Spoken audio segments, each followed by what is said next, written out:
Congratulations, mate. You've sort of been on the fringe of this for a little while. You've known it's been coming, doing different sorts of practice, haven't you? Yeah, well, it's come about different ways. I've obviously been a part of the Aussie A stuff and the Chairman's 11, which was a great opportunity. So, obviously bowled a fair bit up in Sydney against South Africa. So I knew I was being considered as a spin option. So, I suppose with this test being in Sydney, I suppose that's probably a great indicator that game was taken pretty highly, and I've been hitting the ball well. So it's coming at a good time. Did your heart skip a beat when you get the call? What happens there? Yeah, I got the call when I was back at home. Just got home from my flight from Adelaide, and I was just with Dad. And when the phone rang, I sort of showed him who it was, and he started to panic a little bit, and I sort of went outside and took the call and came back inside, and he was pretty emotional already. So it was a good moment to share with him. Can you let us know what he was talking about? He just sort of said, "Congratulations, you're in the squad for Sydney, and all the coaching staff and the guys wish you the best, and good luck up there, and you're replacing Shane Watson as the all-rounder, and yeah, good luck." So I passed it on to Dad, and we had a good chat. Glenn, once it became clear that you were a chance to start sort of moving towards the Test team, what have you been doing with your bowling to I guess continue to bring it on? I suppose, obviously with the BBL on, there's obviously limited bowling opportunities. You're only going to bowl maximum 4 overs per game, and as a spinner, as an off spinner anyway, it's giving me limited opportunities in that sense. So I've been working hard on my bowling outside the group, just in the nets, one-on-one with coaches, but just making sure it's up to stand for whenever it comes back to either Shield cricket, one-day cricket, or when it's going to be next required. So making sure it's at that highest level and ready to go. Who have you been working with in particular, and who I suppose have been your mentors as a spin bowler? Well, I suppose with the BBL, I've been lucky enough to work with Shane Warne a fair bit over the last few weeks, and he's been great, especially with the mental side of the game. Probably more closely, with Sean Flegler, who I've worked with over the last few years, growing up playing in Futures League. He's been my coach, and he's seen a lot of me develop from when I had a lot of troubles with my action, and I had to change it a fair bit through the academy days, and now where it's been at least a little bit more successful at first class level, and a lot more consistent last few years. Chloe. As the all-rounder, it probably comes down to you and Richard Johnson. Why do you think, or what do you think might get you into the team? What do you think you can bring? You feel you're confident in doing the job? I suppose being at Sydney, and the fact that this year it's been spinning quite a bit. The game we played up against South Africa, it actually did quite spin and break up quite a lot for the spinners. So I hope that holds me in good stead. And the Shield game we play up there as well, it's fun all through the match. So I'm hoping that holds me in good stead, and I'm hoping I can bring a lot of overs to the team, and a few wickets as well.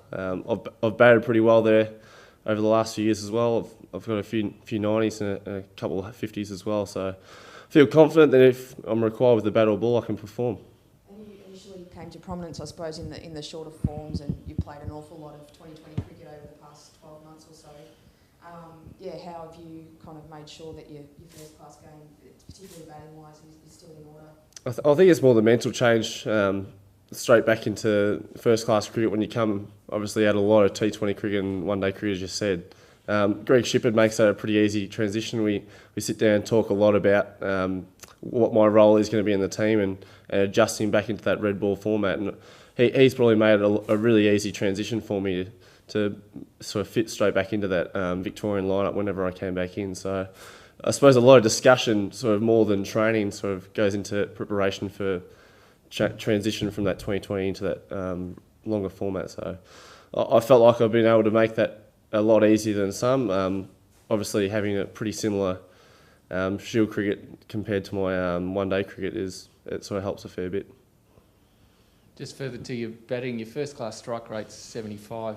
It's fairly high. You could be described as a free-flowing batsman. And Pup said during this test that he was encouraging guys to play their shots.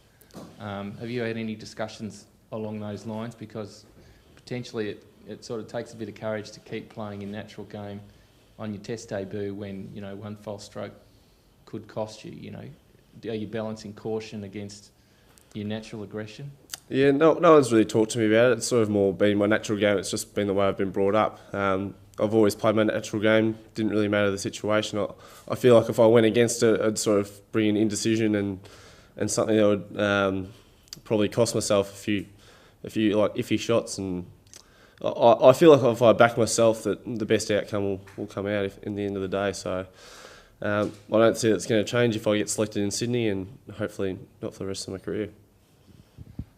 Glenn, just in terms, you said that Shane wanted help you with the mental side of the game. What specifically were you talking about with him in terms of that? It's a lot more about patience. I'm obviously a cricketer that wants things to happen really quickly and want the game to sort of keep moving forward. He sort of helped me to sort of slow down and just sort of take a few deep breaths and just work things over, whether it be just moving a fielder 2 steps over and then moving him 2 steps back, sort of getting in the batsman's head a little bit as well. So he talked a lot about batter manipulation, just by simple little things like that. So he's been great to work with and just sort of delve into the mind that he's the best spin bowler we've ever produced. So it's been great working with him.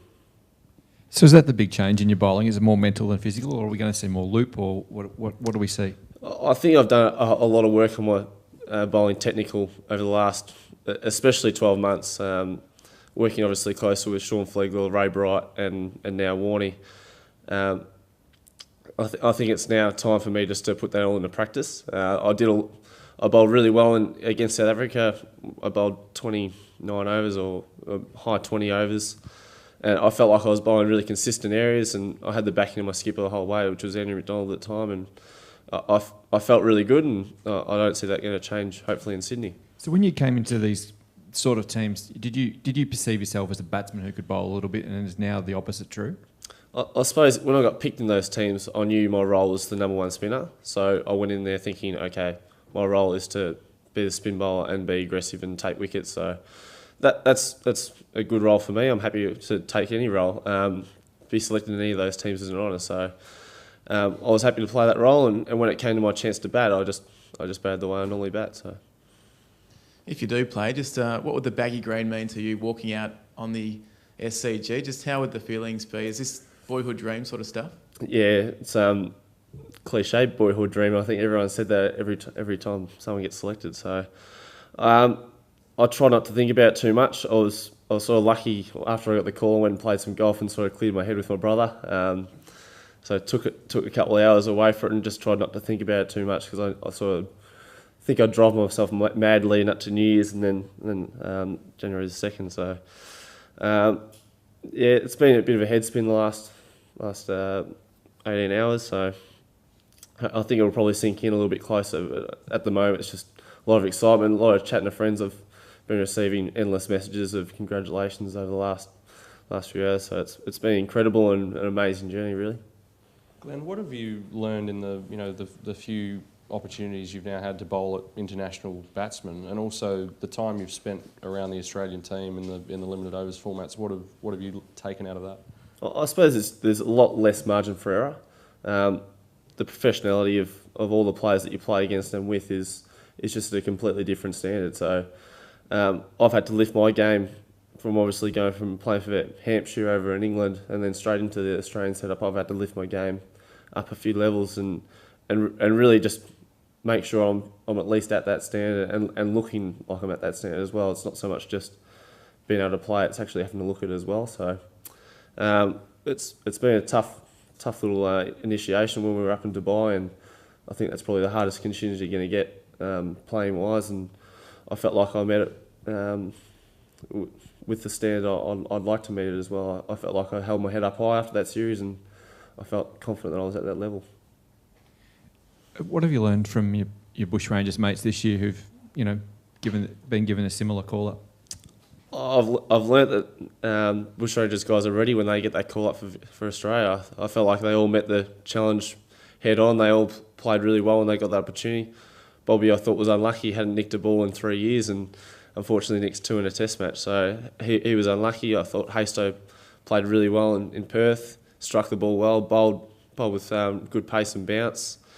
And obviously Bird, who's an adopted Victorian, obviously with the Stars, and he obviously bowled excellent in this last test match. And obviously, when they come back, they obviously share their stories of their debuts, and it's amazing to think that I could possibly go through the same thing in a week's time. Have you learned from that, from what they've told you?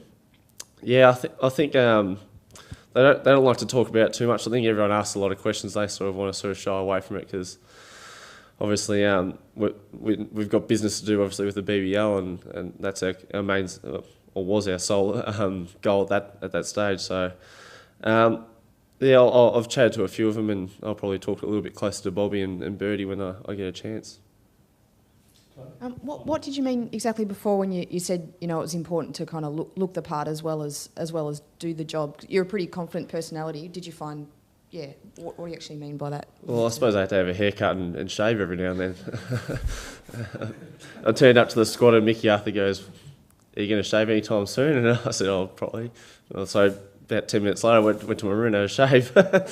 So yeah, it's basically just looking the part as a cricketer, tucking your shirt in when you're told, and just looking the part as a cricketer. I was a little bit sort of country boyish and coming into the side. So yeah, just looking the part as a cricketer.